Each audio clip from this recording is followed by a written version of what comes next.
Swastiastu. Assalamualaikum warahmatullahi wabarakatuh. Salam sejahtera bagi kita semua. Shalom, namo buddhaya, dan salam harmoni. Perkenalkan, nama saya Niputu Dita Praita Prameswari dengan NIM 2213071013. Pada kesempatan kali ini, saya akan membuat video untuk memenuhi salah satu tugas dari ujian tengah semester filsafat pendidikan. Untuk studi kasus yang pertama, yaitu berkaitan dengan hakikat filsafat dalam pendidikan, di mana eh, terdapat soal bahwa seorang guru baru di sebuah sekolah menengah merasa kebingungan menentukan arah pembelajaran. Ia hanya mengikuti buku teks tanpa memahami mengapa suatu konsep penting diajarkan. Kepala sekolah kemudian menugaskan mempelajari filsafat pendidikan agar lebih memahami makna dasar dari pengetahuan dan pengajaran. Pertanyaannya, apa makna filsafat yang dapat membantu guru tersebut memahami kembali tujuan dasar dan arah pendidikan? Jelaskan cabang-cabang filsafat serta karakteristiknya dari aspek ontologi, epistemologi, dan aksiologi dalam konteks kasus tersebut. Baik, kita bahas. Jadi, ketika seorang guru yang baru merasa kebingungan menentukan arah pembelajaran dan hanya mengikuti buku teks, itu sebenarnya adalah salah satu bentuk kehilangan pegangan filosofis, di mana guru tersebut tahu bahwa apa yang harus diajarkan, tapi belum memahami mengapa hal itu penting.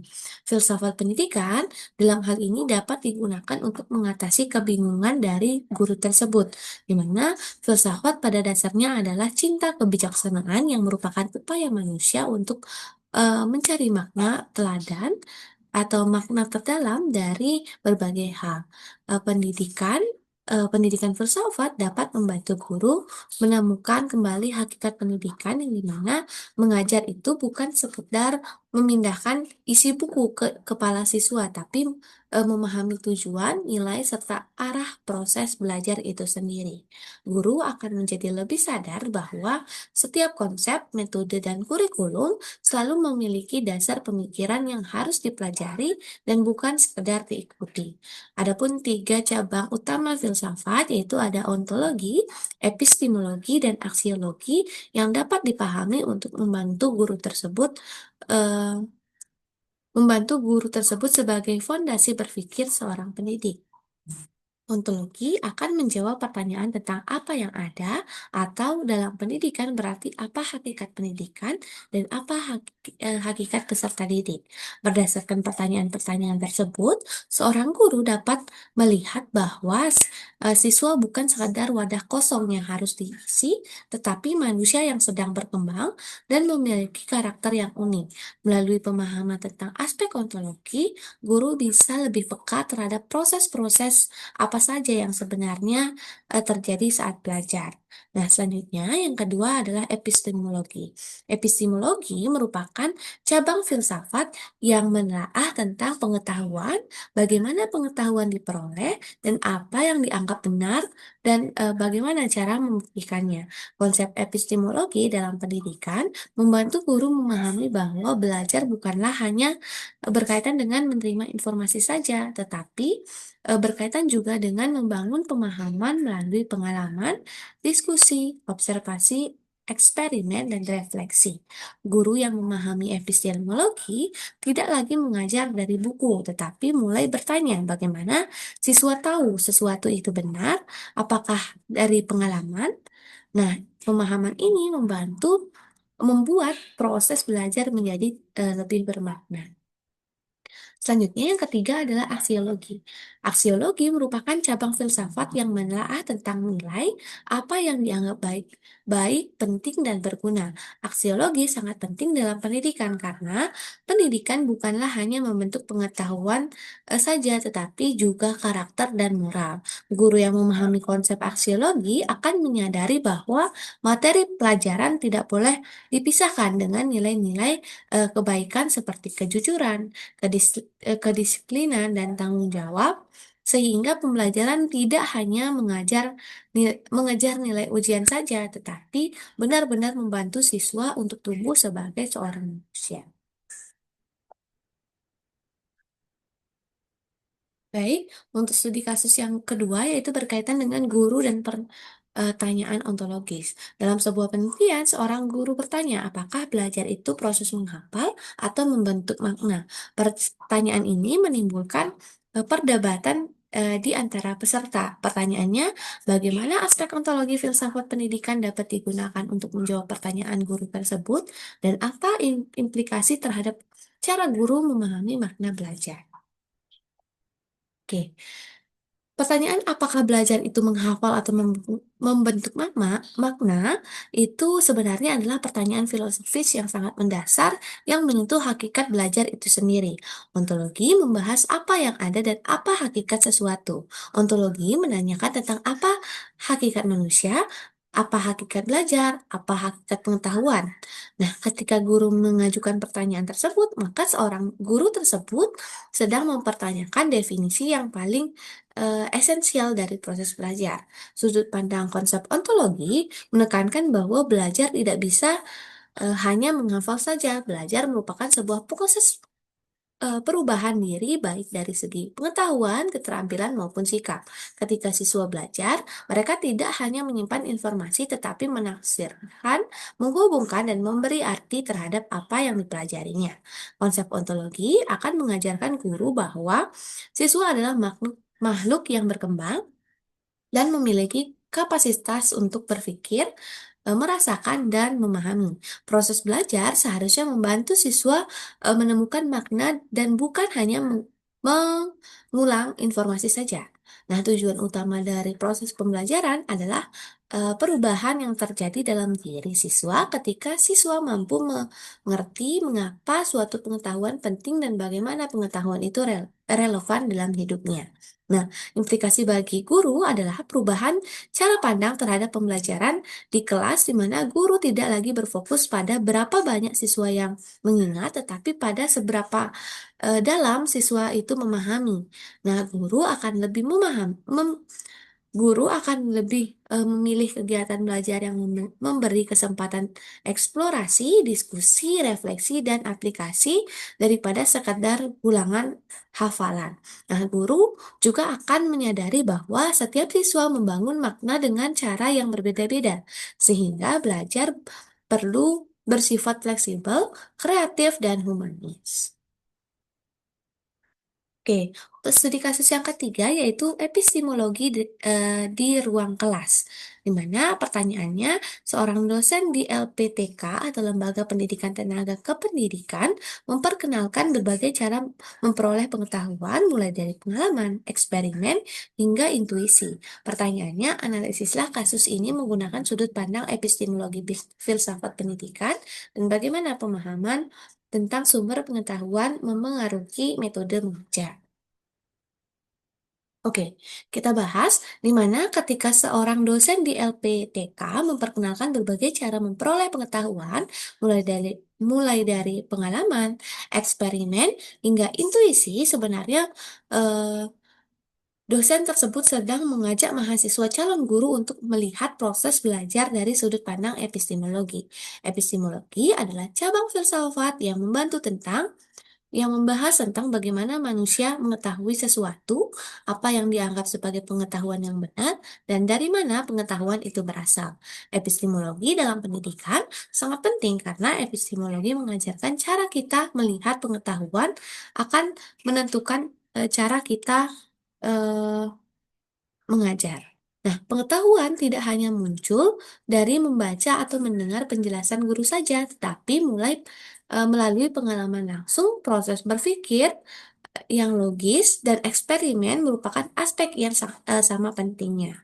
Calon guru akan sadar bahwa sumber pengetahuan itu beragam dan proses pembelajaran tidak bisa hanya mengandalkan satu pendekatan saja. Jika pengetahuan diperoleh melalui pengalaman, maka pembelajaran harus memberi ruang bagi siswa untuk mengalaminya. Jika pengetahuan diperoleh melalui eksperimen, maka praktik laboratorium, proyek, atau simulasi menjadi penting. Jika pengetahuan juga dapat muncul dari intuisi atau refleksi, maka guru perlu memberi ruang untuk berpikir bebas, berdiskusi, atau menyelesaikan masalah secara kreatif. Nah, ketika eh, calon guru memahami konsep dari epistemologi, maka calon guru tersebut akan semakin sadar bahwa pembelajaran harus diselaraskan dengan pengalaman dan tidak boleh monoton. Selain itu, pemahaman epistemologi juga menumbuhkan sikap yang kritis di mana guru akan lebih berhati-hati sebelum mengatakan ini benar karena guru paham bahwa pengetahuan selalu memiliki landasan baik logika, bukti, pengalaman maupun otoritas ilmiah. Guru akan menjadi lebih terbuka, lebih reflektif dan lebih mampu membimbing siswa mencari kebenaran dengan cara yang bermakna. Guru yang memahami epistemologi tidak hanya mengajar apa yang benar, tetapi membantu siswa memahami bagaimana mereka sampai pada kebenaran tersebut. Oke, kita lanjut.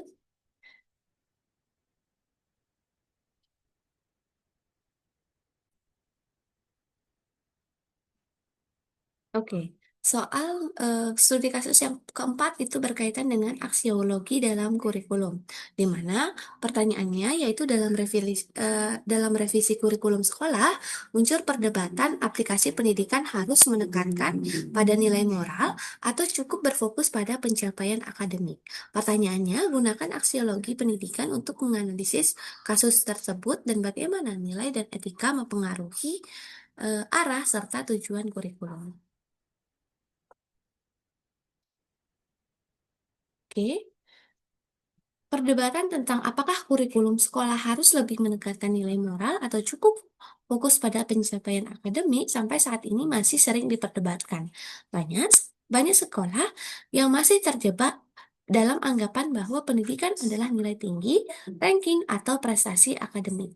Padahal jika dilihat dari sudut pandang aksiologi, pendidikan tidak bisa dilepaskan dari nilai atau value dan tujuan moral. Aksiologi adalah cabang filsafat yang membahas tentang nilai dan etika, apa yang dianggap baik, apa yang penting, dan untuk tujuan apa sebenarnya sebuah sistem itu dijalankan. Jika kurikulum hanya berfokus pada aspek akademik, maka pendidikan akan berisiko menghasilkan siswa yang pintar secara kognitif saja, tetapi miskin terhadap karakter. Nah, hal ini bertentangan dengan hakikat pendidikan menurut aksiologi, yaitu membentuk manusia yang baik secara utuh, bukan hanya cerdas, tetapi juga bermoral, beretika, dan mampu hidup bermasyarakat. Pendidikan harus memadukan pengetahuan, moral, dan nilai sosial agar manusia dapat hidup bermakna. Nilai moral tidak bisa dipisahkan dari kurikulum karena keduanya saling melengkapi.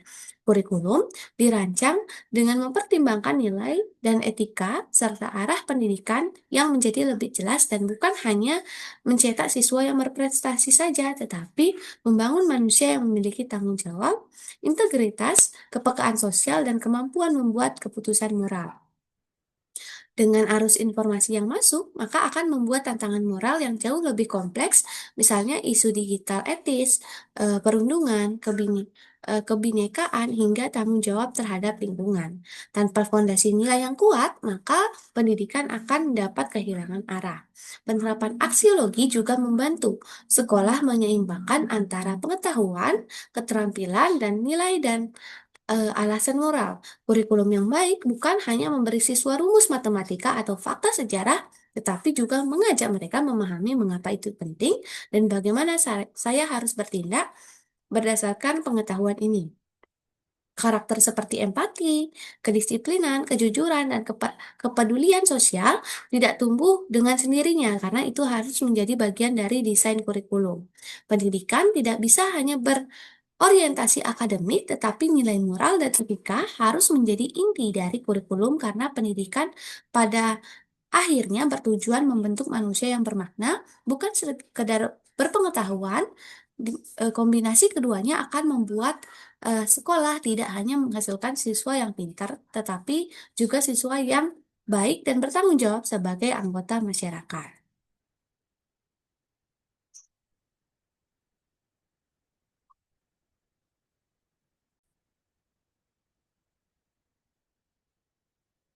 Oke, kita lanjut ke soal selanjutnya, yaitu pada studi kasus 5 berkaitan dengan filsafat sebagai inspirasi pendidikan.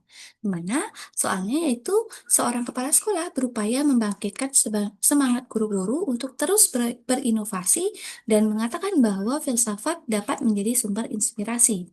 Pertanyaannya, jelaskan bagaimana filsafat dapat berperan sebagai inspirasional, perspektif, dan investigatif dalam membantu guru menghadapi perubahan dunia pendidikan yang cepat.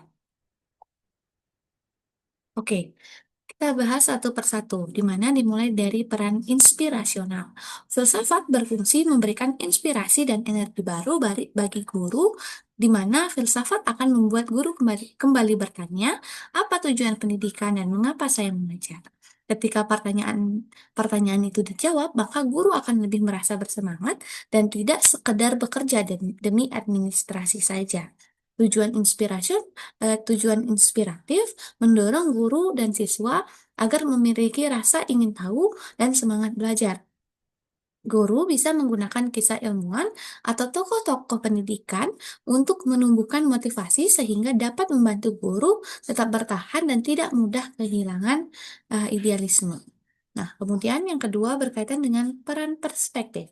Guru seringkali bingung harus memilih metode apa yang atau bagaimana mengambil sikap ketika dihadapkan pada situasi baru. Filsafat berperan dalam memberikan pedoman dan arah di mana filsafat memberikan prinsip-prinsip dasar yang bisa menjadi pegangan seperti pentingnya pendidikan karakter, kebutuhan akan kebebasan berpikir, dan kewajiban membimbing siswa menjadi manusia seutuhnya. Fungsi perspektif ini akan memberikan kejelasan arah sekaligus komitmen untuk menerapkan dalam praktik.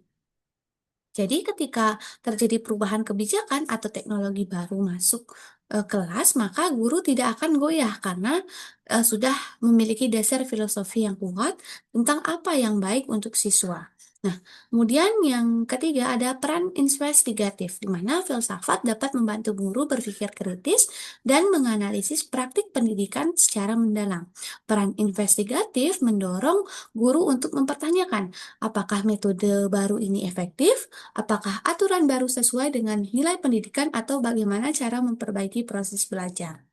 Fungsi investigatif akan menyelidiki, mengevaluasi, dan merekonstruksi ulang kebijakan atau praktik pendidikan.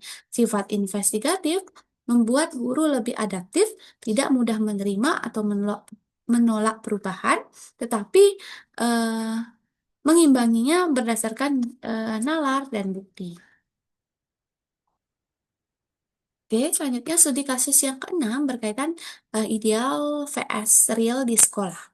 Di mana pertanyaannya, sebuah sekolah merancang program sekolah impian dengan visi luhur, di mana semua siswa menjadi manusia unggul serta moral dan secara moral dan intelektual. Namun di lapangan, keterbatasan sarana dan motivasi siswa membuat visi ini sulit diwujudkan. Pertanyaannya, bagaimana atau bandingkan cara pandang idealisme dan realisme dalam menafsirkan masalah tersebut. Filsafat mana yang lebih relevan diterapkan dan mengapa? Oke, kita bahas. Ketika ketika sekolah membuat program sekolah impian, visi yang dirancang pasti berkaitan dengan membentuk semua siswa yang unggul baik secara moral maupun intelektualnya. Namun, dalam pengaplikasiannya pasti akan banyak mengalami tantangan dan hambatan. Tantangan dan hambatan yang mungkin terjadi dalam penerapan program sekolah impian ini, misalnya saja fasilitas terbatas, guru yang kewalahan, dan motivasi siswa yang naik turun. Dalam perspektif idealisme, pendidikan selalu dimulai dari gagasan luhur, di mana idealisme menekankan bahwa manusia harus diarahkan pada nilai-nilai tertinggi seperti moralitas, kebijaksanaan, dan kebenaran. Visi dari sekolah impian yang ingin membentuk siswa menjadi manusia unggul secara moral dan intelektual sangat sesuai dengan cara berpikir idealis. Pada aliran idealisme, keterbatasan bukan alasan untuk menurunkan cita-cita, namun bisa menjadi bintang penunjuk arah dan menjaga semangat sekolah agar tidak kehilangan misi pendidikan yang sebenarnya.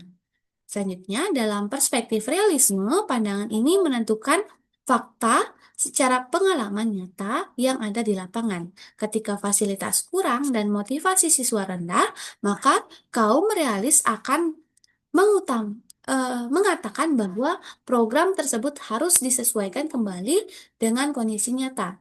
Realisme lebih menekankan pada solusi yang praktis dan terukur seperti memperbaiki manajemen kelas, meningkatkan pelatihan guru, menyediakan sarana bertahap sesuai anggaran, dan fokus pada kemampuan yang benar-benar bisa dicapai siswa saat ini. Realisme menekankan agar visi besar yang dirancang tidak akan berubah menjadi beban yang tidak eh, realistis di masa mendatang. Nah, jika kedua pandangan ini dibandingkan, sebenarnya tidak ada yang salah, justru keduanya saling melengkapi. Idealisme memberikan arah dan nilai yang luhur sebagai tujuan jangka panjang, sedangkan realisme menjaga sekolah agar tetap berpijak pada kenyataan sehingga langkah-langkah yang diambil dapat benar-benar dijalankan. Filsafat mana yang paling relevan? Jawabannya adalah ketika kedua filsafat tersebut dikombinasikan, di mana tambahannya adalah kecerdasan lebih kuat terletak pada aliran realisme untuk tahap awal yang alasannya agar tidak jauh dari realitas di lapangan. Dengan mengembangkan idealisme sebagai visi dan realisme sebagai strategi pelaksanaan, maka sekolah akan bisa bergerak maju dan tidak terjebak pada mimpi tanpa tindakan atau tindakan tanpa arah. Oke, kita lanjut ke studi kasus yang ketujuh, yaitu berkaitan dengan pendidikan nilai di tengah globalisasi. Pertanyaannya, guru pendidikan agama di sekolah internasional merasa kesulitan menanamkan nilai-nilai spiritual di tengah arus budaya barat yang bebas. Bandingkan pandangan filsafat timur dan filsafat barat dalam konteks pendidikan nilai. Bagaimana keduanya dapat disinergikan untuk membentuk karakter siswa. Oke, kita bahas di mana secara umum filsafat timur lebih menekankan kepada harmoni, spiritualitas, kesadaran diri, kebijaksanaan batin, dan keseimbangan antara manusia, alam, dan Tuhan. Ajaran seperti Hindu, Buddha, dan Taoisme dan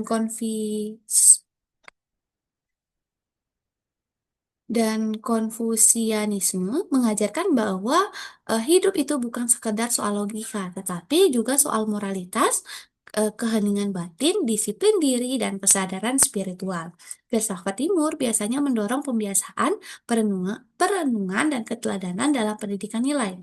Siswa dalam filsafat ini tidak hanya diajarkan untuk memahami secara teori saja, tetapi juga diajak untuk merasa dan mengalami sebuah nilai. Sedangkan filsafat barat lebih banyak dipengaruhi oleh rasionalisme, humanisme, dan pemikiran modern yang sangat menekankan tentang kebebasan individu, logika, analisis kritis, dan argumentasi. Filsafat barat mengajarkan siswa untuk mempertanyakan, berdiskusi, dan menalar alasan dibalik suatu nilai. Nilai moral dianggap valid ketika dapat dipertanggungjawabkan secara rasional dan tidak dapat diterima begitu saja. Kedua pandangan ini sebenarnya bisa disinergikan untuk membentuk karakter siswa yang lebih seimbang dan tidak perlu dipertentangkan. Melalui filsafat timur, siswa bisa belajar tentang kedamaian batin, rasa hormat, kebersamaan, dan spiritualitas yang sangat penting di tengah dunia yang serba cepat dan penuh tekanan. Sedangkan melalui filsafat barat, siswa bisa belajar tentang berpikir kritis, kemampuan berdialog, kebebasan berpendapat, tanggung jawab, serta berpikir rasional. Sehingga pada akhirnya siswa tidak hanya menjadi manusia modern yang cerdas dan kritis, tetapi juga manusia yang bermoral, bijak, dan menghargai keberagaman nilai. Selanjutnya, studi kasus yang ke-8 berkaitan dengan pragmatisme di era digital. Di era pembelajaran daring, sekolah mulai menilai efektivitas guru berdasarkan kepuasan siswa dan hasil belajar cepat. Guru, guru yang mengajarkan refleksi filosofis dianggap tidak praktis. Pertanyaannya, gunakan konsep pragmatisme untuk menilai situasi ini. Apakah pendidikan seharusnya hanya diukur dari hasil yang berguna secara praktis? Siapakah tokoh penggagas pragmatisme dan bagaimana eh, bagaimana pandangannya dapat diterapkan? Oke. Di era digital seperti sekarang, guru sering diukur dari seberapa cepat siswa paham materi atau seberapa puas mereka selama belajar daring. Guru yang mengajak siswa merenung, berdiskusi filosofis atau berpikir lebih dalam kadang dianggap kurang efektif karena tidak langsung kelihatan hasil praktisnya. Nah, kalau kita lihat dari kacamata pragmatisme, situasi ini sebenarnya menarik. Nah, pragmatisme menekankan bahwa pengetahuan itu bernilai kalau bermanfaat dalam kehidupan nyata, namun bukan berarti semua harus instan atau terukur hasilnya dengan cepat. Tokoh-tokoh pragmatisme seperti William James dan John Dewey justru melihat pendidikan sebagai proses jangka panjang. Dewey menjelaskan bahwa belajar itu adalah rekonstruksi pengalaman di mana hasilnya tidak instan dapat dilihat akan dampaknya akan terasa ketika siswa mampu memecahkan masalah di dunia nyata. Di mana pandangan pragmatisme menekankan bahwa sesuatu dianggap berguna ketika dapat membantu seorang beradaptasi, berpikir kritis dan bertindak lebih cepat di masa depan dan bukan sekedar mendapatkan nilai bagus hari ini. Pendekatan yang hanya berfokus pada nilai cepat justru kurang sesuai dengan nilai-nilai dari konsep pragmatisme. Guru akan mengajarkan refleksi filosofis itu akan tetap sangat relevan karena kemampuan merenung, berpikir mendalam, dan memahami makna pengalaman itu bagaimana proses membentuk kecerdasan seperti yang dijelaskan DW berkaitan dengan learning by doing eh, dan reflective thinking. Jadi refleksi itu bukan tidak praktis, akan tetapi hasilnya saja yang tidak langsung kelihatan di hari itu juga. Pragmatisme bisa menjadi pegangan untuk nilai bahwa pembelajaran berbasis pengalaman, refleksi, diskusi, dan pemecahan masalah akan lebih sesuai dengan tuntutan zaman, akan tetapi tidak eh, sepraktis yang diharapkan sekolah di era digital yang serba instan ini. Pendidikan akan membutuhkan waktu, proses, dan kedalaman dalam pengaplikasiannya. Oke, selanjutnya studi kasus 9 berkaitan dengan pembelajaran berbasis masalah, di mana sebuah universitas menerapkan problem based learning atau PBL dengan tujuan menumbuhkan kemampuan berpikir kritis. Dosen menekankan bahwa teori hanya penting jika dapat diterapkan untuk memecahkan masalah nyata. Pertanyaannya, analisis penerapan PBL berdasarkan filsafat pragmatisme, bagaimana prinsip kebenaran berdasarkan kebergunaan mendukung pendekatan ini dalam pendidikan modern. Penerapan Problem-Based Learning atau PBL di universitas sebenarnya sangat dekat dengan filsafat pragmatisme terutama berkaitan dengan pemikiran John Dewey. Dalam pragmatisme, belajar itu bukan hanya soal menghafal konsep, tetapi bagaimana seseorang menggunakan pengetahuan itu untuk bertindak dan memecahkan masalah nyata. Jadi, ketika dosen menekankan bahwa teori hanya penting ketika bisa diterapkan, itu sudah sejalan dengan ide dasar pragmatisme, yaitu pengetahuan adalah alat bukan tujuan akhir. Penerapan PBL menghadapkan mahasiswa pada situasi nyata yang menuntut mereka untuk mengumpulkan informasi, menguji gagasan, mencoba solusi, lalu melihat konsekuensinya. Ini sejalan dengan yang dikemukakan oleh Price, yaitu sebagai inquiry, yaitu belajar melalui penyelidikan dan percobaan. Dewi juga menyebut bahwa belajar paling efektif terjadi ketika siswa bergerak, berinteraksi, dan mengalami langsung proses pemecahan masalah. Jadi, PBL bukan sekedar metode, tetapi refleksi langsung dari prinsip bahwa pengalaman adalah pusat dari proses belajar. Prinsip pragmatisme yang berkaitan dengan kebenaran berdasarkan kebermaknaan itu sesuai dengan yang dikemukakan William James, di mana William James menjelaskan bahwa eh, Sebuah ide dianggap benar ketika ide itu berfungsi dan membantu seorang mencapai hasil yang memuaskan eh, dalam pengalaman hidupnya.